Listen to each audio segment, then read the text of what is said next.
کس جرم کی امت نے سزا دی، 18 برس میں ہوئی بالوں میں سفیدی، مرگ نہ پہلو سے ہٹا بات کبھی بھی، کیوں زخم زمانے نے دیے ان معاملات کو سادگی سے نہ لیجئے، اور جب سے ہم نے یہ سستیاں کی ہیں اس کا نتیجہ یہ نکلا ہے کہ آج مذہب اہل بیت لوگوں کے نزدیک فرسودہ ہو کے رہ گیا ہے، یعنی تیرا جو مذہب ہے وہ لوگوں کے نزدیک فرسودہ قسم کے خیالات کا مجموعہ بن کے رہ گیا ہے، اور آج قرآن پکار رہا ہے، حدیثیں رو رہی ہیں۔ کیا کر رہے ہیں پاکستانی اہل تشیع؟ کیا خیال ہے تیرا؟ زہرا کی دعائیں تجھے مل رہی ہیں؟ تجھے معلوم ہے کہ کتنے دکھ اٹھائے ہیں اس حق کو تجھ تک پہنچانے کے لیے رسول کی اکلوتی بیٹی نے؟ کیا خیال ہے؟ کیا رسول کی بیٹی جب دروازے پہ لوگ آگ لے کے آئے تھے لکڑیاں لے کے آئے تھے، کس دروازے پر؟ کیا یہ وہی دروازہ نہ تھا جس پہ رسول روزانہ 10 مرتبہ آیت تطہیر پڑھتے تھے؟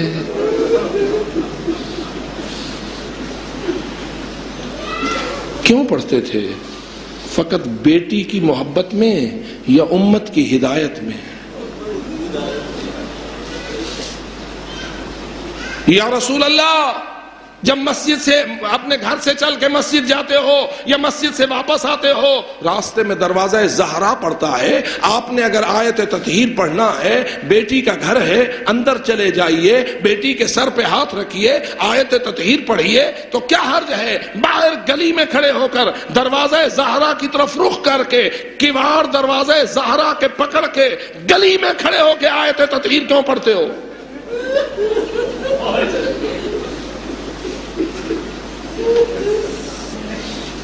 خدا جانے کہ امت کو سمجھ آئے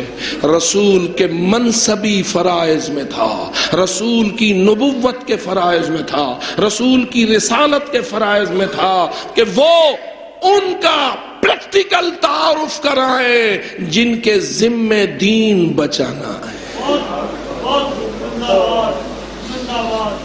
رسول فقط محبت زہرا میں گرفتار نہ تھے کہ اپنی بیٹی کی محبت میں گرفتار ہو کر گلی میں کھڑے ہو کے آیت تطہیر پڑھتے تھے، نہ، اگر فقط محبت زہرا کا اظہار ہوتا تو اندر بھی جا کر آیت تطہیر پڑھ سکتے تھے، لیکن روزانہ 10 مرتبہ، اور کوئی راوی کہتا ہے میں نے 6 مہینے یہ عمل ہوتا دیکھا، کوئی کہتا ہے میں نے 9 مہینے یہ عمل ہوتا دیکھا، اور شاید حق یہ ہو جب سے آیت تطہیر نازل ہوئی تھی رسول کا سلیقہ یہی ہو گیا تھا، رسول کا وتیرہ یہی ہو گیا تھا کہ جب بھی کبھی زہرا کے دروازے سے گزرتے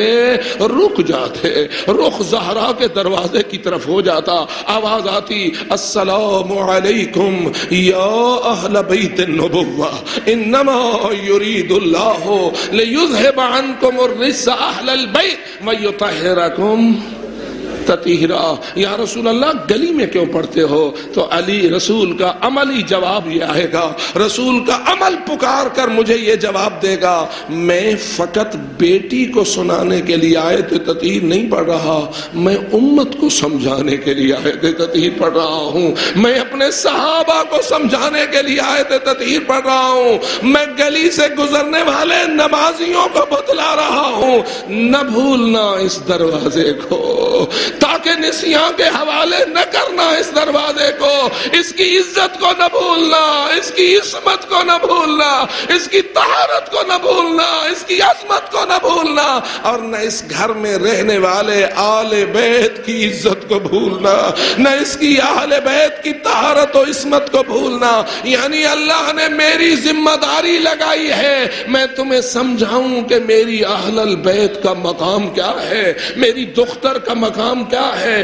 میرے علی کی حیثیت کیا ہے، میرے حسنین کا مقام کیا ہے، اور ان کو اللہ نے کیا عزتیں اور عظمتیں عطا فرمائی ہیں۔ جب رسول اپنی بیٹی کے استقبال کے لیے کھڑے ہوتے تھے اور حضرت عائشہ پوچھتی تھی ہے تو آپ کی بیٹی، آپ اس کے استقبال کے لیے کھڑے کیوں ہو جاتے ہیں، تو رسول جواب میں فرماتے ہیں عائشہ میں ویسے تو کھڑا نہیں ہوتا، مجھے اپنے رب کا حکم ہوتا ہے تو کھڑا ہوتا ہوں، مجھے اللہ کا حکم ہوتا ہے تو کھڑا ہوتا ہوں، یعنی اللہ مجھے مأمور کیے ہوئے ہے اے میرے رسول تیرے فرائض میں سے ایک فریضہ یہ ہے کہ لوگوں کو بتا کہ زہرا کا مقام کیا ہے، لوگوں کو بتا کہ تیری بیٹی کی عظمت میرے نزدیک کیا ہے اور حقیقت کیا ہے۔ لیکن آؤ عزادارو، رسول نے تو اٹھ اٹھ کے سمجھایا، دروازے پہ رک رک کے سمجھایا، آیت تطہیر پڑھ پڑھ کے سمجھایا، زہرا کو اپنے جگر کا ٹکڑا کہہ کہہ کے سمجھایا۔ جب بھی کوئی رسول کے پاس فقیر آیا تو کہتے تھے جاؤ اسے زہرا کے دروازے پہ لے جاؤ، جاؤ اسے بطول کے دروازے پہ لے جاؤ۔ جانتے ہوتے تھے کہ میری بیٹی کے گھر میں فاقہ ہے، پھر بھی کسی غریب کو زہرا کے دروازے پہ بھیج دیتے تھے، اور وہ دروازے پہ فقیر آ کے کہتا تھا اے رسول کی بیٹی مجھے تیرے بابا نے تیرے دروازے پہ بھیجا ہے۔ زہرا کے گھر میں کچھ کھانے کے لیے نہیں ہوتا تھا، اور بی بی کیا کرتی ہے، گلے میں ایک ہار ہے توڑ کے اس فقیر کے ہاتھ میں دے دیتی ہے، فرماتی ہے جا اللہ تیری مشکل کو آسان کرے گا۔ رسول گویا اپنی بیٹی کو اس طرح آزماتے بھی تھے اور کائنات کے سامنے روشن بھی کرتے تھے، اور یقیناً آپ کے ذہن میں یہ واقعہ آ گیا ہوگا جب وہ ہار لے کے فقیر آیا تھا دروازے دربار رسول میں، تو حضرت عمار اٹھ کھڑے ہوئے تھے اور کہہ رہے تھے مولا یا رسول اللہ کیا مجھے اذن ہے کہ میں اس ہار کا خریدار بن جاؤں؟ ہاں آیا ہوا تھا مال غنیمت جنگ خیبر، لے گئے عمار اس فقیر کو، اس کا منہ مانگا انعام بھی اسے دیا، اس سے زیادہ اسے دیا، پاکیزہ لباس پہنایا، اعلیٰ غذا کھلائی، اور اس کے بعد اس کو روانہ کیا آزاد راہ دے کر، اور پھر اپنے غلام کے ہاتھ میں اس ہار کو خوشبو سے معطر کر کے ایک خوبصورت برتن میں رکھ کے غلام کو دے دیا، غلام آج جا تو رسول کی خدمت میں چلا جا، ہار میں نے رسول کی دیا،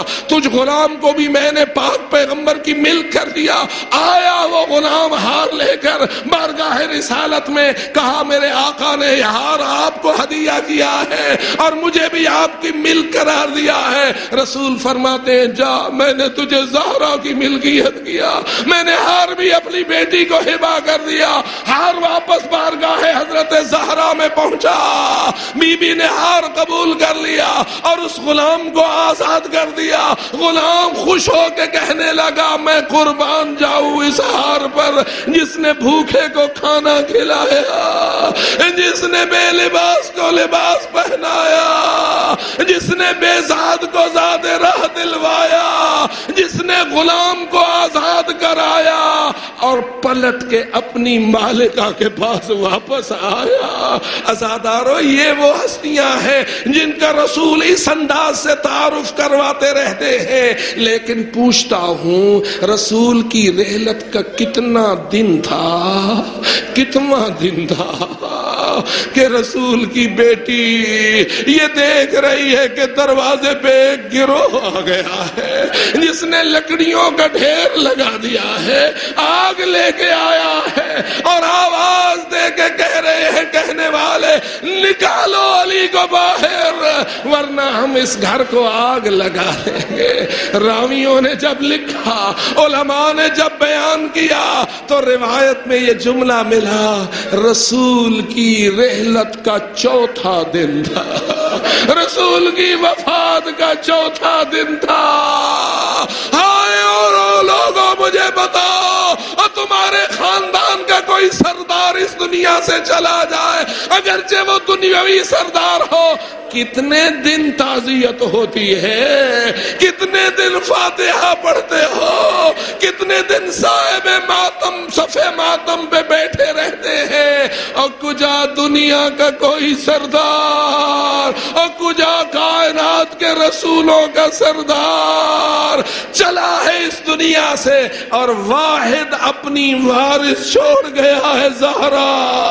اکلوتی بیٹی، اور کجا چوتھا دل، اور کجا یہ منظر کے آواز آ رہی ہے نکالو علی کو باہر ورنہ ہم اس گھر کو آگ لگا دیں گے۔ ہے کوئی بیٹی جو اس صدمے کو محسوس کرے؟ ہے کوئی دختر جو اس درد کا جائزہ لے؟ لیکن اے عزادارو، میرا آپ سے ایک سوال ہے، جب یہ دھمکی ملی، جب یہ خوفناک منظر دروازہ زہرا پہ قائم ہوا،